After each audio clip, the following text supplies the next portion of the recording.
দুর্গতদের সহায়তার আহ্বান প্রধান উপদেষ্টা, সাহায্যের হাত বাড়িয়েছে সশস্ত্র বাহিনী, টিএসসিতে কনসার্ট। ভারতে পালানোর সময় সিলেটের কানাইঘাট সীমান্ত থেকে বিচারপতি মানিক চৌধুরী আটক।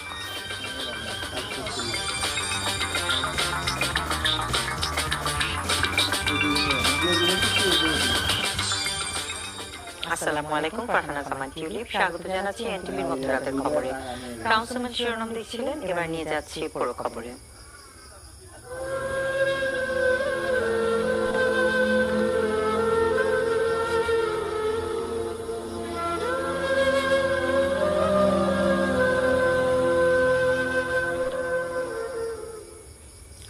ভারত থেকে নেমে আসা উজানের ঢলে ভেঙে গেছে কুমিল্লা গোমতী নদীর প্রতিরক্ষা বাঁধ।